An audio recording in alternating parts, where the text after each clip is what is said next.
La esperanza.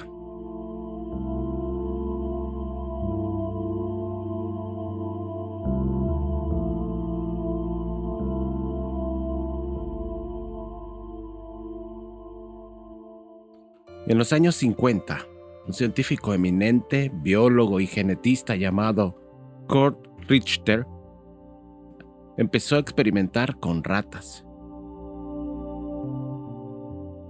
Muchos catalogaron de cruel aquel experimento.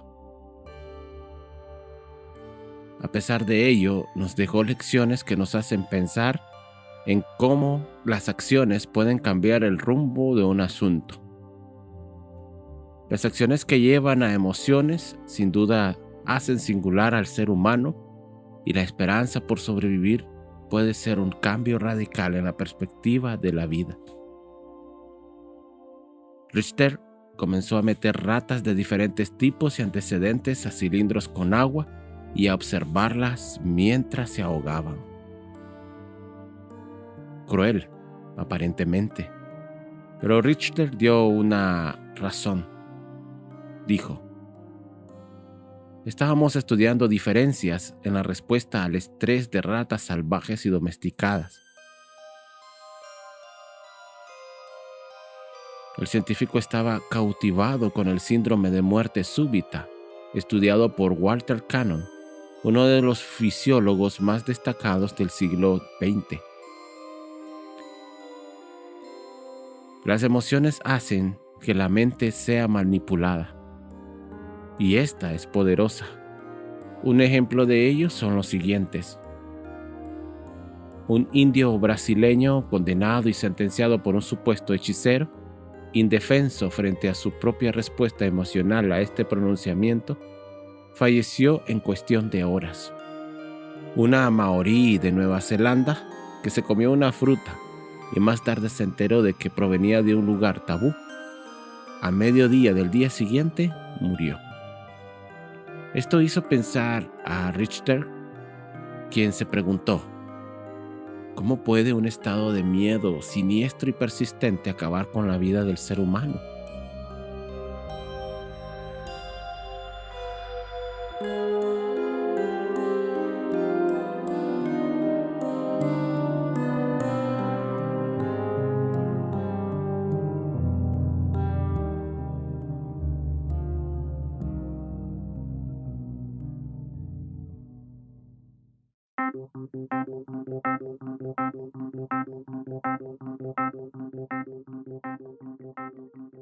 Según explicó,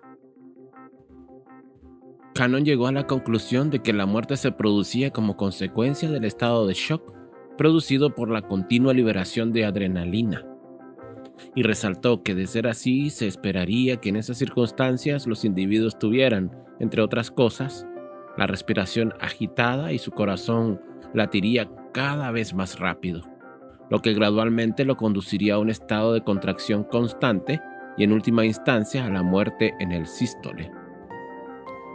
Sin embargo, en su laboratorio de la Universidad de Johns Hopkins, en Baltimore, Estados Unidos, Richter había metido ratas domesticadas, aquellas que nacen, crecen y mueren en laboratorios, en cubetas de vidrio de las que no podían escapar, para observar cuánto tiempo podrían sobrevivir nadando en agua a diferentes temperaturas antes de ahogarse.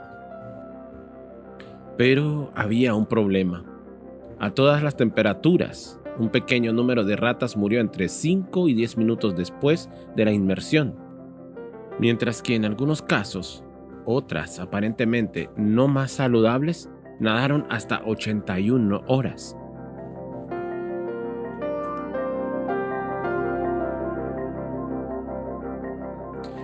Las variaciones eran demasiado grandes para que los resultados fueran significativos. La solución vino de una inesperada fuente, lo que él ya estaba pensando: el hallazgo del fenómeno de la muerte súbita, establecido por Cannon. ¿Sería que estaba ocurriendo lo que había estudiado Cannon años atrás? Richter modificó el experimento. no solo empezó a recortarle los bigotes de las ratas, destruyendo posiblemente su medio más importante de contacto con el mundo exterior, sino que introdujo, además de las ratas domesticadas, unas híbridas y otras recién atrapadas en las calles.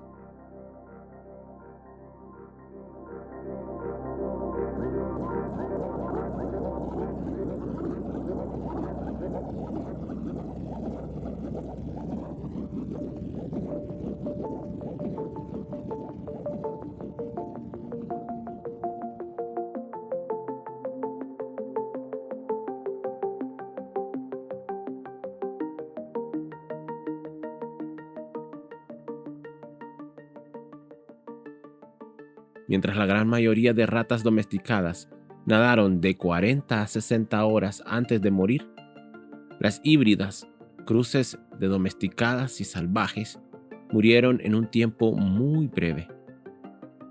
Pero lo más sorprendente fue que las salvajes, que suelen ser fuertes y excelentes nadadoras, se ahogaron entre 1 y 15 minutos después de la inmersión en los frascos.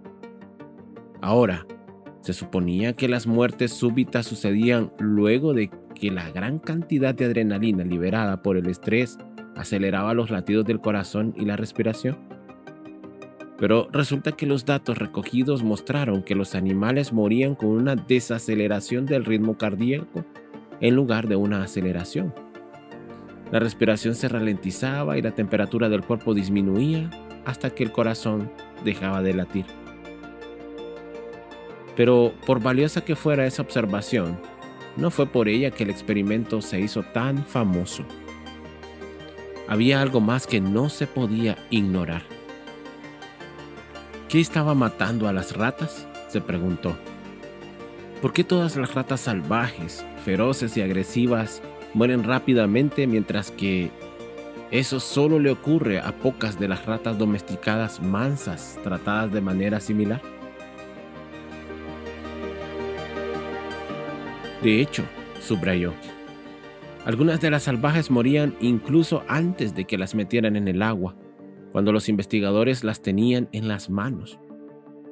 Así que identificó dos factores importantes para que esto ocurriera. Primero, la restricción involucrada en retener a las ratas salvajes, aboliendo así, repentina y finalmente, toda esperanza de escape. Y segundo, el confinamiento en el frasco de vidrio, eliminando aún más toda oportunidad de escape y al mismo tiempo amenazándolos con ahogamiento inmediato. En vez de disparar la reacción de lucha o huida, lo que Richter veía era desesperanza.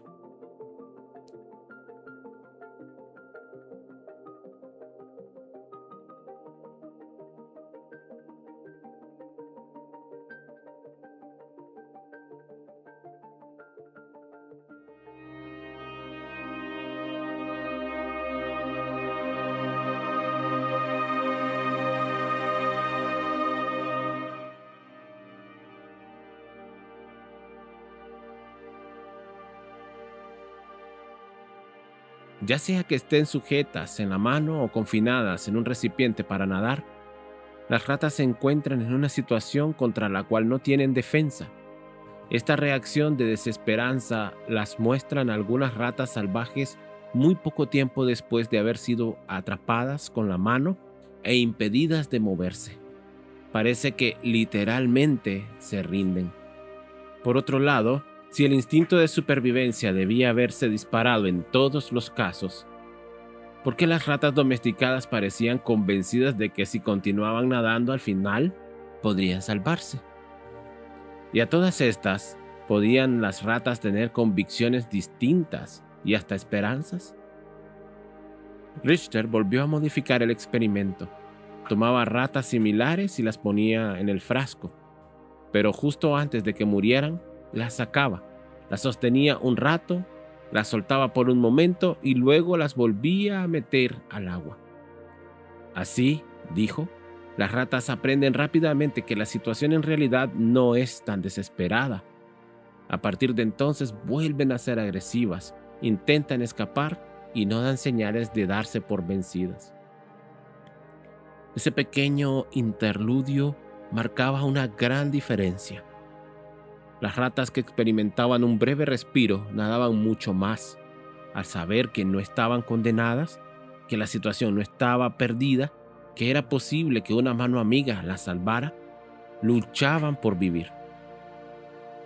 Tras eliminar la desesperanza, escribió Richter, las ratas no mueren. La intención de este científico era contribuir a la investigación de la llamada muerte vudú, que resultó que no sucedía solamente en culturas primitivas, como había señalado Kano. Durante la guerra se informó de un número considerable de muertes inexplicables entre los soldados de las Fuerzas Armadas de Estados Unidos. Estos hombres murieron cuando aparentemente gozaban de buena salud. En la autopsia no se pudo observar patología.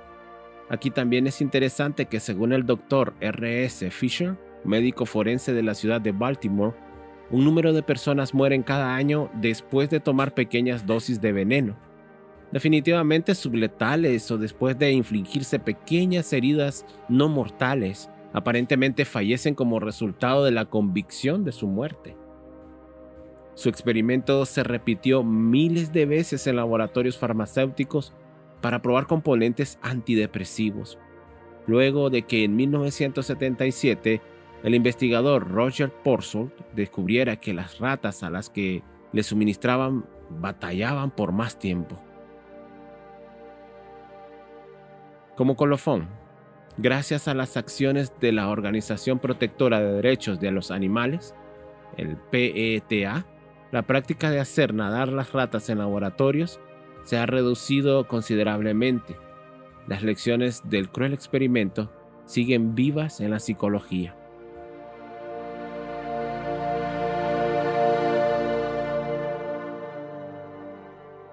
Qué importante es la esperanza para los seres vivos.